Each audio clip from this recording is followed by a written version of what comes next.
ओं नमो भगवते वासुदेवाय। द्वितीय स्कंध चतुर्थ अध्याय। चतुर्थे सृष्टिर व्यवस्था। राजा पूछन्ते हरि कथा। ब्रह्मा नारद कथा छळे। हरि स्मरीण सुक बोले। सुतोवाच एमନ୍ତ सुक बाक्य शुणी। आत्मार तत्व मने गुणी। कृष्ण विषये दृढ़ मन। कल्पिला उत्तरानंदन।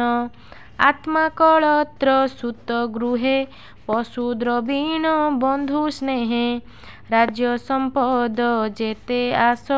हृदु छाड़िला स्नेह पास। तुम्भे जे पचारिल मते। ए कथा राजा दृढ़ चित्ते। आत्मनिधन मने स्मरी।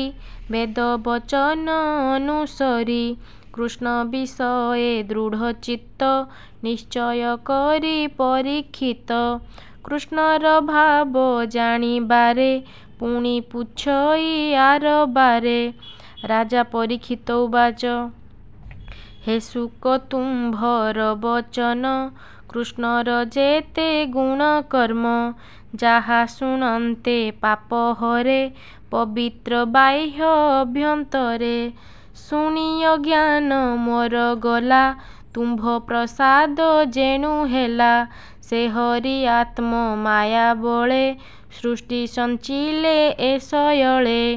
ବିଷ୍ଣୁର ସର୍ଜିଲା ସଂସାର। ଅନ୍ୟ ଦେବଙ୍କୁ ଅଗୋଚର। ସେ କଥା ଜାଣିବାର ପାଇଁ। ଭମୁନି ପୁଣି ମୁଁ ପୁଛଇ। ସେ ବହୁ ଶକ୍ତିମନ୍ତ ହରି। ପରମ ପୁରୁଷ ମୁରାରି। ଯେମନ୍ତେ ପାଳି ପୁଣ ହରେ। ଯେ କାଳେ ଯେ ବା ଶକ୍ତି ଧରେ। ଆତ୍ମାକୁ ଆତ୍ମା କରି ଖେଳା। କୁହୁକ ମତେ ବିଷ୍ଣୁ ଲୀଳା। ସୃଜଇ ପାଳଇ ସଂହରେ। ମାୟା ତ୍ରିଗୁଣ ରୂପ ଧରେ। ଯେମନ୍ତେ ବ୍ରହ୍ମା ବିଷ୍ଣୁ ହର। କ୍ରୀଡ଼ନ କରେ ଦାମୋଦର। ବିବିଧ ରୂପ ଏ ଜଗତେ। ଯେମନ୍ତେ କରେ କ୍ରୀଡ଼ା ଅର୍ଥେ। ଅଦ୍ଭୁତ କର୍ମ ଏ ତାହାର। କେ କରି ପାରିବ ଗୋଚର। କେମନ୍ତେ ପ୍ରକୃତିର ଗୁଣେ। ସୃଷ୍ଟି ସଞ୍ଚାରେ ପୁଣ ପୁଣେ। ସର୍ବ ସଞ୍ଚାରେ ଏକ ବାରେ। କିୟ ବା ପୃଥକ ବେଭାରେ। ଏକ ଅନେକ ରୂପ ଧରେ। ଅଶେଷ ଜନ୍ମ କର୍ମ କରେ। ଏଣୁ ଶ୍ରବଣେ ଇଚ୍ଛା ମୋର। କହ ହେ ବ୍ୟାସଙ୍କ କୁମର। ଶବଦ ବ୍ରହ୍ମ ତତ୍ତ୍ୱ ସାଧି। ତୁମ୍ଭର ପରମ ସମାଧି। ହେ ମହାମୁନି ଭାଗବତ। ଶ୍ରବଣେ ପିୟା ଅମୃତ। ସୁତ ଉବାଚ ଏମନ୍ତେ ପରୀକ୍ଷିତ କଥା।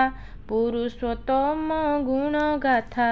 ଶୁଣି ସାନନ୍ଦ ବ୍ୟାସ ସୁତ। ହରି ଚରଣେ ଦେଇ ଚିତ୍ତ। ଧ୍ୟାନେ ସେ ଚିନ୍ତି ନାରାୟଣ। ବୋଇଲେ ପରୀକ୍ଷିତ ଶୁଣ। ଶ୍ରୀ ଶୁକ ଉବାଚ ନମସ୍ତେ ପରମ ପୁରୁଷ। ଅନନ୍ତ ଘଟେ ଯା ପ୍ରକାଶ। ଲୀଳା ବିହରେ ସୃଷ୍ଟି କରେ। ପାଳଇ ପୁଣି ତା ସଂହରେ। ହେଳେ ଏ ତିନି ଶକ୍ତି ଧରେ। ଜନ୍ତୁର ଅନ୍ତରେ ବିହରେ।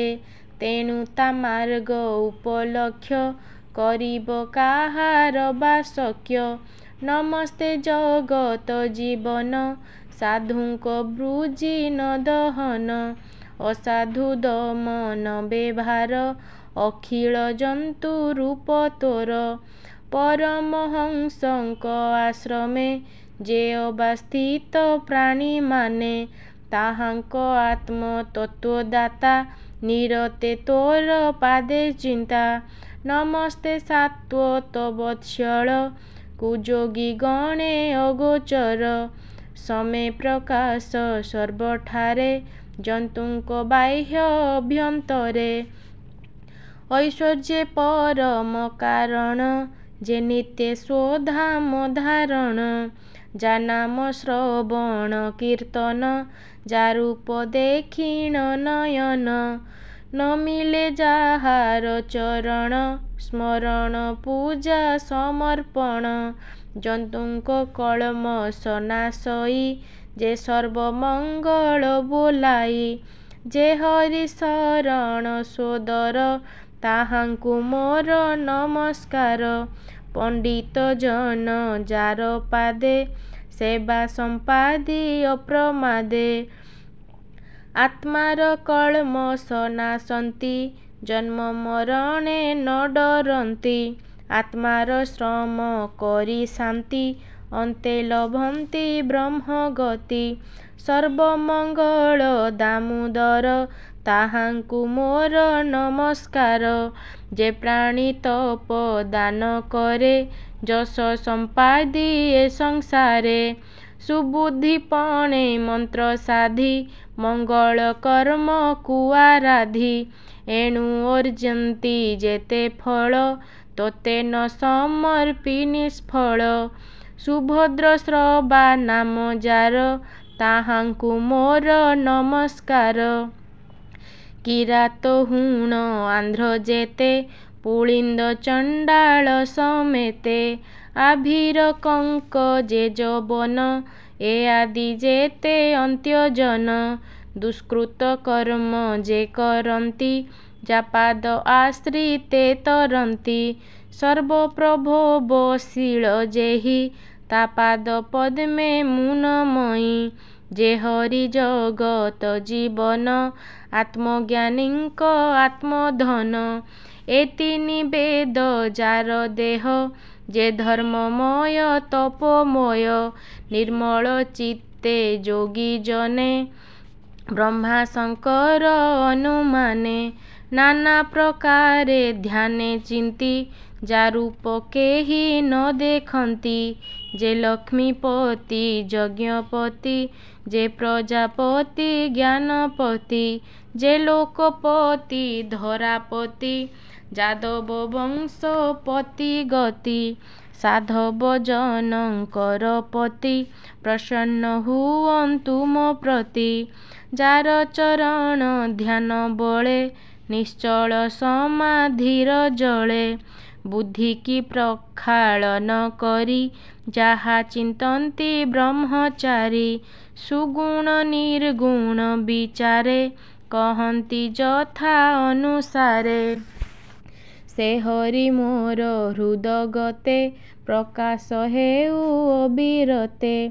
ଯାହାର ଆଜ୍ଞା ପରମାଣେ, ଭାରତୀ ଆସି ତତକ୍ଷଣେ। ପ୍ରକାଶି କଳ୍ପ ଆଦି କାଳେ, ବ୍ରହ୍ମାର ହୃଦୟ କୋମଳେ। ସୃଷ୍ଟି ବିଷୟ ଜ୍ଞାନ ଦେଲା, ମୁଖେ ଗାୟତ୍ରୀ ଉଚ୍ଚାରିଲା। ନମସ୍ତେ ବ୍ୟାସ ରୂପ ହରି, ହୃଦୟେ ବସ କୃପା କରି। ମହତ ଆଦି ପଞ୍ଚଭୂତେ, ଜନ୍ତୁ ଭିଆଇ ଏ ଜଗତେ। ଜନ୍ତୁଙ୍କ ହୃଦୟ କୋମଳେ, ଯାର ଆସନ ସୁଖ ଭୋଳେ। ଗୁଣ ସମୂହ ସୁଖେ ଭୁଞ୍ଜେ, ଷୋଡ଼ଶାତ୍ମକ ରୂପେ ରାଜେ। ସେ ହରି ବସୁ ମୋର ହୃଦେ, ବାକ୍ୟ ଆବୋରି ପଦେ ପଦେ। ନମଇ ବ୍ୟାସ ମୁନିବର, କୃଷ୍ଣେ ଅକୁଣ୍ଠ ବୁଦ୍ଧି ଯାର। ଯା ମୁଖ ପଦ୍ମୁ ଜ୍ଞାନ ରସେ, ମୁନିଏ ପିବନ୍ତି ହରଷେ। ଯେ ହରି କଥା ପୂର୍ବ କାଳେ, ନାରଦ ଋଷି ମୁନି ମେଳେ। ବ୍ରହ୍ମାଙ୍କୁ ପଚାରିଲେ ଯେତେ, ପ୍ରସନ୍ନେ କହିବି ମୁଁ ତତେ। ଏ ବାଣୀ ଶୁଣି ସୁଖ ଭୋଳେ, ପ୍ରାଣୀ ନିସ୍ତର ଭବ ଜଳେ। କହଇ ଦାସ ଜଗନ୍ନାଥ, ଦ୍ୱିତୀୟ ସ୍କନ୍ଧେ ଭାଗବତ। ଇତି ଶ୍ରୀମଦ୍ଭାଗବତେ ମହାପୁରାଣେ ପାରମହଂସ୍ୟାଂ ସଂହିତାୟାଂ ଦ୍ୱିତୀୟ ସ୍କନ୍ଧେ, ଶୁକସ୍ତୁତିର୍ନାମ ଚତୁର୍ଥ ଅଧ୍ୟାୟ।